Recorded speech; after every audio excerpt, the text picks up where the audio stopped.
ये से first year में डेवलपमेंटल बायोलॉजी के अंदर हम उसका परिचय पढ़ते हैं, तो उसमें हमें देखते हैं कि एम्ब्रियोलॉजी पहले जो नाम चलता था वो था एम्ब्रियोलॉजी या भ्रूण का अध्ययन। तो जीव विज्ञान की जो एक ऐसी शाखा थी जिसके अंदर जीवों के परिवर्तन का अध्ययन करते थे, तो उसे भ्रूण की कहते थे। अब क्या है, इसकी थोड़ी सी डेफिनेशन है वो थोड़ी चेंज हो गई है। जीव विज्ञान की वह शाखा जिसमें युग्मकों का निर्माण, उनका संयोजन और युग्मनज के परिवर्तन का अध्ययन किया जाता है, परिवर्धन जैविकी कहलाते हैं, डेवलपमेंटल बायोलॉजी कहलाते हैं।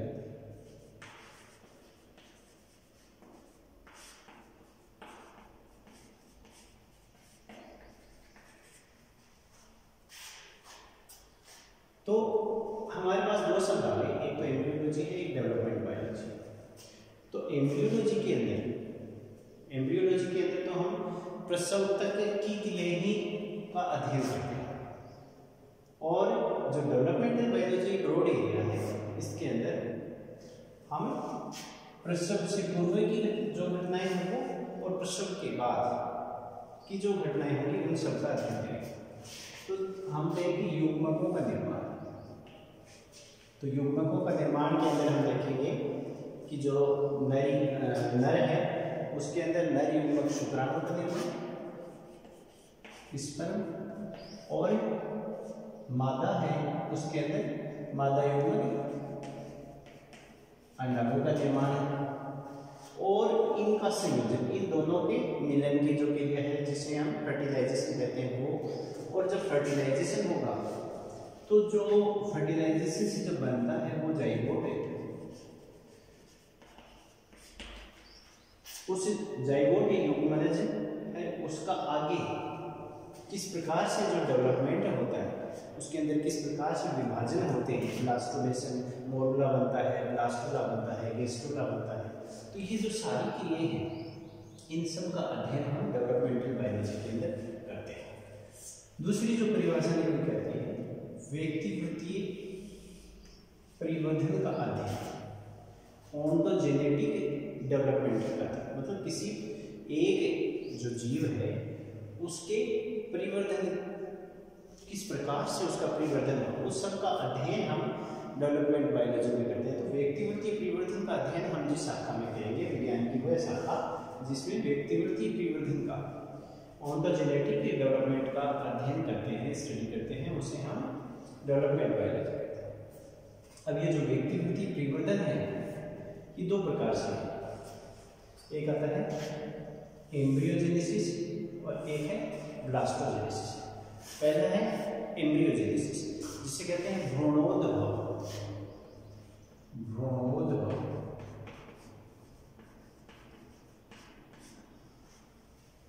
ये क्या होता है कि जब स्पर्म और ओवम में एग है वो मिलते हैं तो जाइगोट बनता है। तो जाइगोट से जब नए प्राणी का जब परिवर्तन होता है, जाइगोट से बनता हो, मतलब लैंगिक संरचनाएं थी और लैंगिक संरचनाओं से उनमें जो गेमेट बने, युग्मक बने, और उन गेमेटों की फर्टिलाइजेशन से जाइगोट बना, और फिर उनसे जो जीव बनता है तो उसे हम कहते हैं भ्रूणोद्भव या एम्ब्रियोजेनेसिस। दूसरा जो आता है वो ब्लास्टोजेनेसिस या कोर्पोद्भव। ये क्या होता है कोर्पोद्भव? कोई भी अलैंगिक संरचना हो, एसेक्सुअल स्ट्रक्चर हो, जैसे मुकुल है, जेम्यूल है, तो इन अलैंगिक संरचनाओं से जब नए जीव का निर्माण होता है तो उसे ब्लास्टोजेनेसिस कहते हैं। तो ये दोनों थे एक तरह से व्यक्तिवृत्तीय परिवर्तन थे कि किस प्रकार से नया जीव है वो किस प्रकार से बन सकता है, लैंगिक जनन के द्वारा और अलैंगिक जनन के द्वारा। अब हम करते हैं बात थोड़ी सी इंट्रोडक्शन की।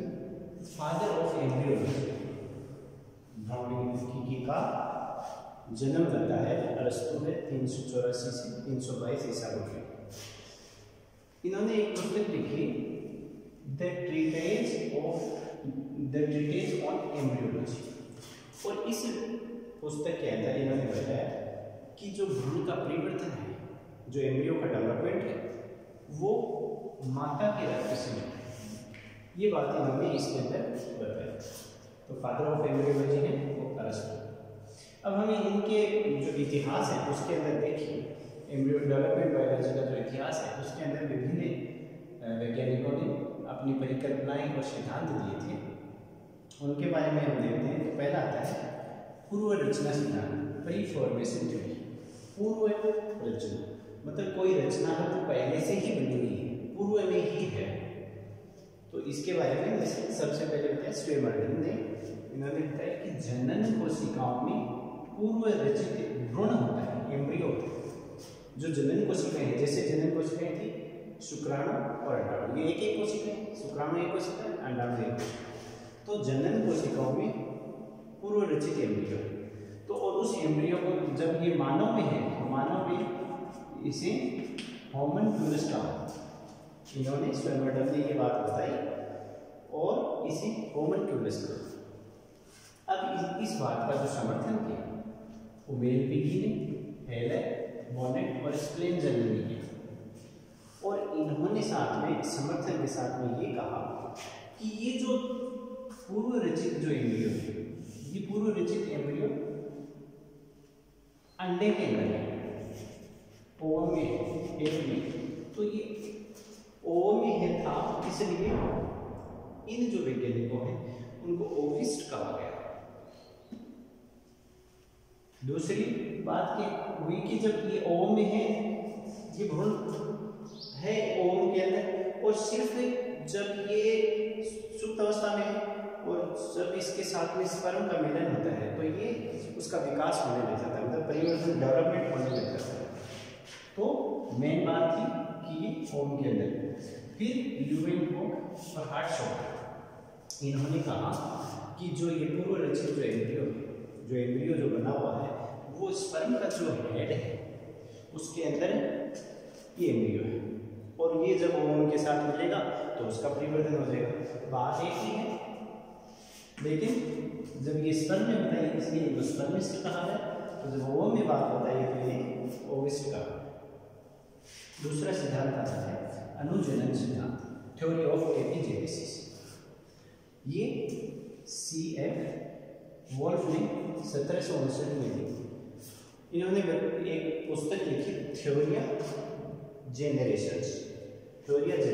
इसके अंदर क्या बताया कि जो भ्रूण है उसका निर्माण अंडे में नए अंगों के उत्तरोत्तर परिवर्तन से होता है। उत्तरोत्तर परिवर्तन का मतलब है आगे से आगे नए अंग बनते हैं, अनुजनन। तो एम्ब्रियो का जो निर्माण होगा वो अंडे में आगे से आगे नए अंगों के उत्तरोत्तर परिवर्तन के कारण होगा, इसलिए इसे थ्योरी ऑफ एपिजेनेसिस कहा। दूसरा है अगला है बेयर की जो खोज है उसके लिए इसे फादर ऑफ मॉडर्न एम्ब्रियोलॉजी कहा गया। प्राणियों के बड़े समूह के सामान्य लक्षण भ्रूण में पहले और विशिष्ट लक्षण बाद में प्रकट होते हैं। ये बात बेयर है कि जब प्राणियों का डेवलपमेंट होता है तो उसके अंदर हम बात करें जो सामान्य लक्षण होंगे जो सब में होने हैं, सामान्य लक्षण है वो सबसे पहले बनते हैं। जब भ्रूण का परिवर्तन होता है तो सबसे पहले सामान्य लक्षण, उसके बाद में जब कोई विशिष्ट लक्षण होगा वो बाद में प्रकट होगा। जैसे किसी कहते हैं कि इवोल्यूशन के कारण कोई विशिष्ट लक्षण आना है तो वो बाद में प्रकट होगा। जो सामान्य जो लक्षण होंगे जो उसके पूर्वजों में चलते आ रहे हैं वो पहले प्रकट होंगे। इसके बाद में पुनरावर्तन थ्योरी, पुनरावर्तन सिद्धांत थ्योरी, ये दी थी मोलर और हेटल, और इन्होंने कोई नया सिद्धांत नहीं दिया। ये जो था कि सामान्य लक्षण पहले जो विशिष्ट लक्षण बाद में, उसी का एक तरह से उसके नियम की व्याख्या है।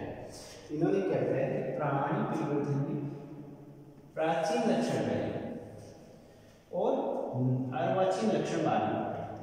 अर्वाचीन बाद नहीं, तो जो पुराने लक्षण है वो पहले प्रकट होंगे और नए लक्षण बाद में प्रकट होंगे। यही बात ये थी कि सामान्य लक्षण है वो पुराने लक्षण है और जो विशिष्ट लक्षण है वो नए लक्षण है, तो ये बाद में प्रकट होते हैं। तो हम क्या कह सकते हैं, इसमें परिवर्तन का क्रम है वो जाति विकास की पुनरावृत्ति, मतलब जो उसकी जाति के अंदर जो जो जीव थे, उसके जो पूर्वज थे, उनके अंदर जो जिस प्रकार से विकास हुआ है वैसा ही विकास यहाँ हो है, उसकी पुनरावृत्ति हो रही है।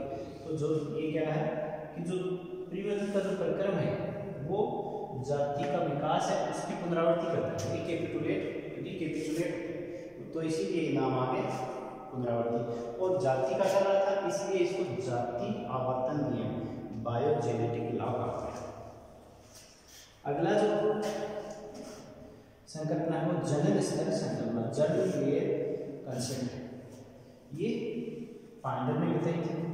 पांडर ने क्या किया कि मूर्ति के जो भ्रूण है उसके अंदर 3 जनन स्तरों का पता लगाया और उन 3 जनन स्तरों को एक्टोडर्म, मेसोडर्म और एंडोडर्म कहा। और इन्होंने ये बताया कि इन तीनों जो स्तर हैं, इन तीनों स्तरों के अंदर डेवलपमेंट के दौरान है कोशिकाएं हैं वो ऊतक बनाती रहती हैं, संबंधित ऊतक है वो फिर अंग बनाएगा और अंग सिस्टम और फिर बॉडी बन जाती है सबके जैसे। तो ये अलग अलग स्तर हैं, वो अलग अलग अंगों का निर्माण करते हैं। तो ये बात है यहाँ पांडर ने मुर्गी के जो एम्ब्रियो के अंदर जर्म लेकर फिर बताया। अगला जो सिद्धांत है वो है जर्म प्लाज्मा थ्योरी, जनन द्रव्य सिद्धांत। ये अगस्ट वीजमान ने दिया था। इन्होंने क्या कहा कि प्राणी का जो शरीर है वो 2 प्रकार की कोशिकाओं से बना है और वो 2 प्रकार की कोशिकाएं हैं, एक तो है जनन कोशिका और एक है कायिक कोशिका।